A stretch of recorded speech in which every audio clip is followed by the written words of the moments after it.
Welcome to ESL English Practice with Traveller's Guide. This is English as a second language practice for people who are studying IELTS, TOEFL, IGCSE, Pearson English or any other English language proficiency test. Please press the thumbs up if you like the video, subscribe to the channel for more like this, turn on the subtitles and leave a comment below if you want to. In this video, we're going to be looking at speaking Part 1, Questions and Answers. We're going to be looking at Part 1 questions for the IELTS speaking test and some example answers that I have prepared. All of these questions come from the May to August 2020 set of Part 1 questions. Remember that IELTS speaking is marked on grammar, fluency, pronunciation and vocabulary, and that all of these are equally important. We're going to look at a number of Part 1 questions. I'm going to read out the questions and then we're going to look at my example answer. Let's have a look at the questions and answers. Do you live in a flat, a house or an apartment? I'm currently living with my parents in their house. It's a semi-detached building in the outskirts of the city, which was built around the year 2000, so it's modern, comfortable, and has been designed for a family's needs. The only drawback is that the garden is not overly spacious. How long have you lived there? My family moved into this property when I was about 6 years old, I believe. I don't remember exactly, but it has been a long time.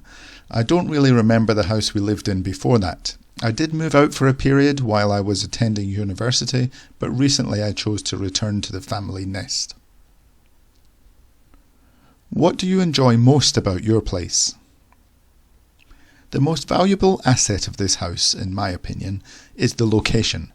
It's in a very quiet area, which is good for me because I don't enjoy the hustle and bustle of inner city life, but it does have good transport links, so if I have to pop into the city centre, it's a piece of cake. What is your favourite room in the house and why? This is probably a very predictable answer, but I'd have to say that my bedroom is my favourite room.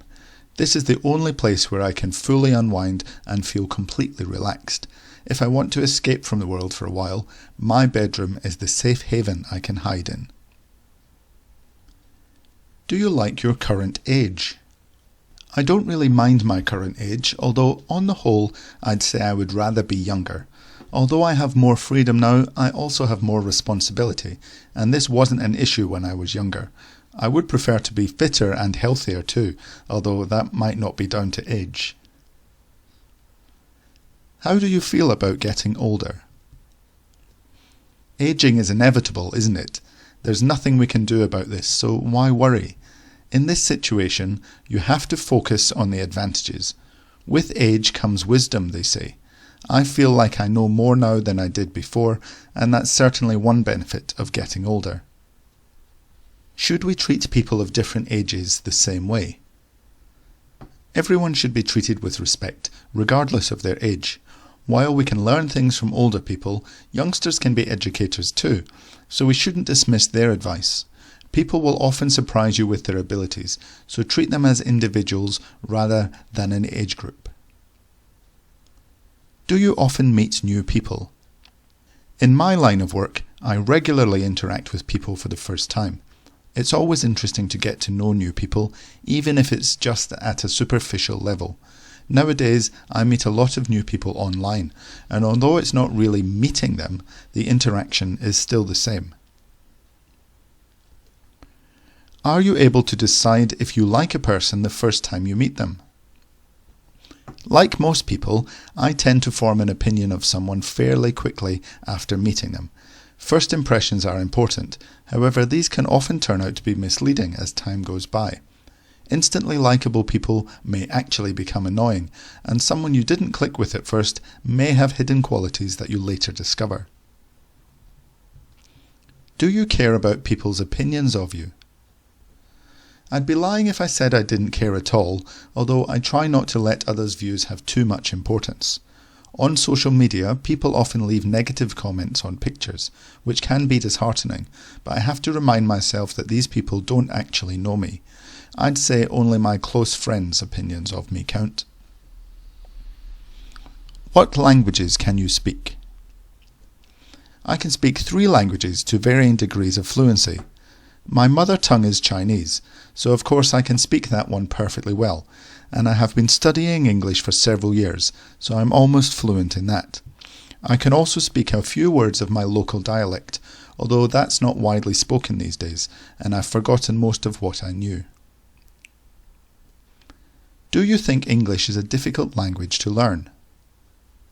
Absolutely. Every time I think I've mastered a rule of English grammar, I found out that there are several exceptions to the rule. I also have trouble with pronunciation, as different words can share the same spelling, but have different intonations. Luckily, I enjoy a challenge. What helps you to study efficiently? In order to study efficiently, I need to have perfect conditions. First of all, I need to have silence, or as close to silence as possible. Next, I need to ensure that there are no distractions, so I switch my phone to silent. Finally, I need to have drinks and snacks at hand, so I don't get hungry or thirsty while I'm studying. What facilities does your university provide?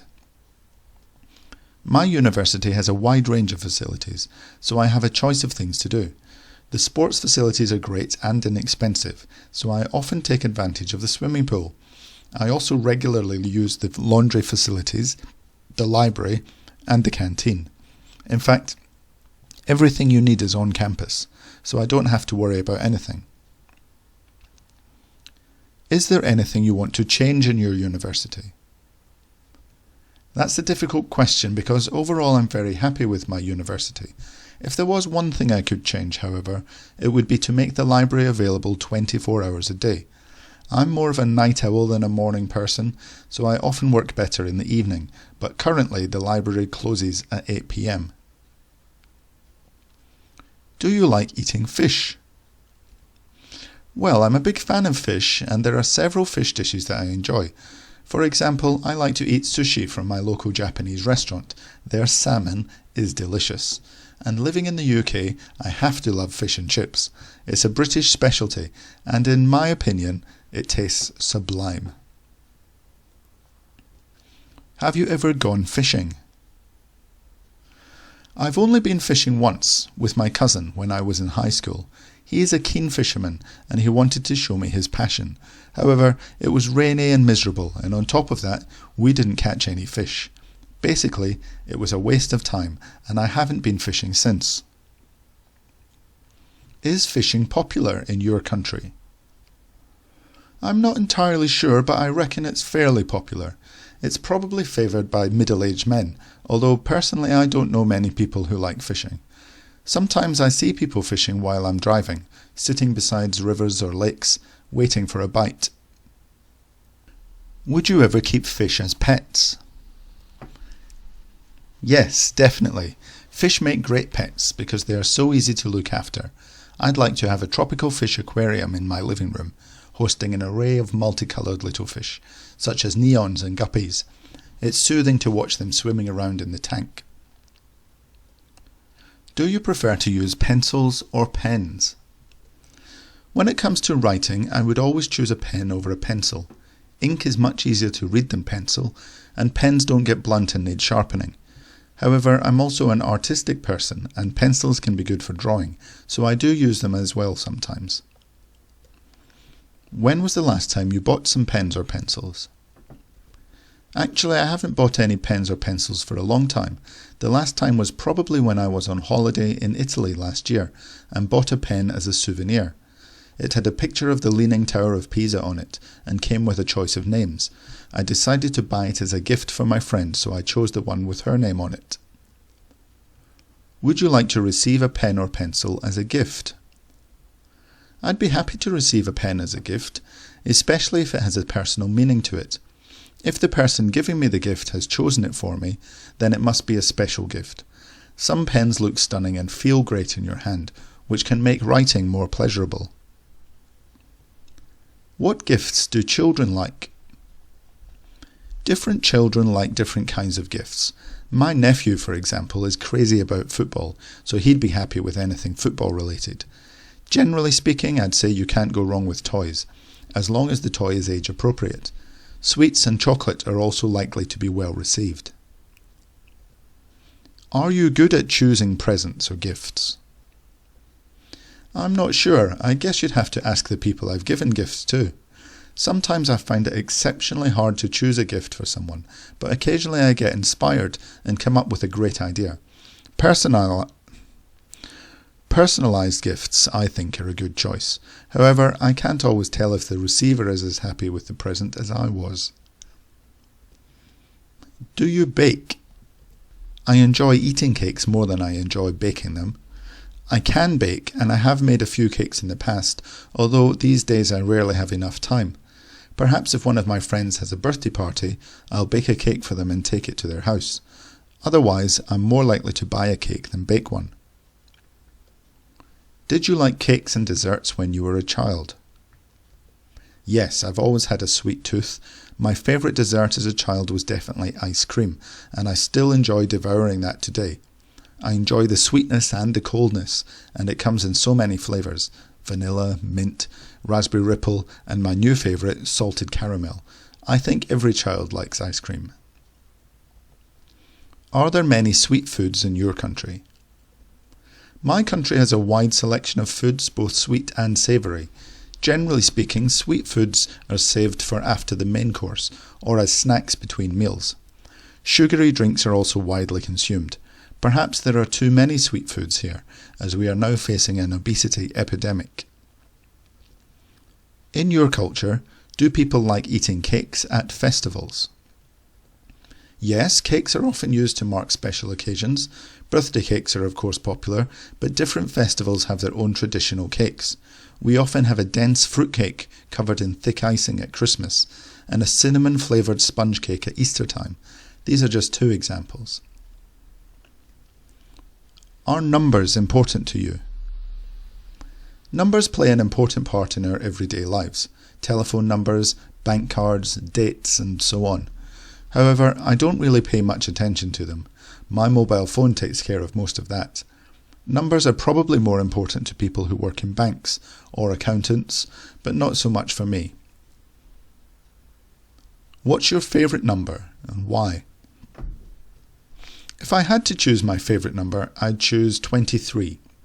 I don't really have a strong affinity for any particular number, and I'm not superstitious, but 23 was my shirt number when I played korfball, and I have fond memories of that time, so that would be the number I'd choose. Would you like to do a job dealing with numbers in the future? A career where numerical skills are vital would not be my first choice. I wouldn't mind a job where some maths was involved, for example counting small amounts of cash in a sales position, but numbers are not my passion, so I don't think I'd be happy in a job where figures were the main factor. Are you interested in wildlife? Yes, I've been interested in wildlife since I was very young. I grew up in the countryside, so I was always surrounded by nature. I go bird watching on a regular basis, so you could say I'm an amateur ornithologist. I also enjoy identifying wild plants and insects when I go walking in the great outdoors. Have you ever seen a wild animal? I've seen an enormous number of wild creatures over the years. One example that really stands out was when I saw an Arctic hare in Canada. I was in Calgary in winter, and the temperature was around -20. As I was walking one day, I spotted the hare in the snow, which was remarkable because they are so difficult to see in their winter coat. Did you ever go to a zoo when you were a child? I love visiting zoos and safari parks, although the rest of my family are less enthusiastic about it, so we didn't go as often as I would have liked. However, I do remember visiting Colchester Zoo when I was younger. My parents would always tell me to hurry up because I would stand and stare at the animals for so long. When was the last time you used public transport? I don't use public transport very often these days. The last time would be when I caught the train from London to my hometown about 4 months ago. Public transport is so expensive in the UK, and it doesn't go where I want it to, so driving is much more convenient for me. Should people use more public transport, and why? Using public transport is better for the environment, so I would encourage people to use public transport whenever they can. However, I understand that public transport is not suitable for everyone, and it is severely limited in many areas. So if the government made public transport more accessible, more people would use it. Okay, we've seen several examples of Part 1 questions that could be asked in your IELTS speaking test around this time, and some example answers that you can study and use for your own practice. Please note that a lot of these answers are not actually true. I've just made them up as examples. And remember, when giving your answers, to think about fluency, pronunciation, vocabulary, and grammar. Remember to like, subscribe, and comment, and I'll see you next time on ESL English Practice with Traveller's Guide. Goodbye.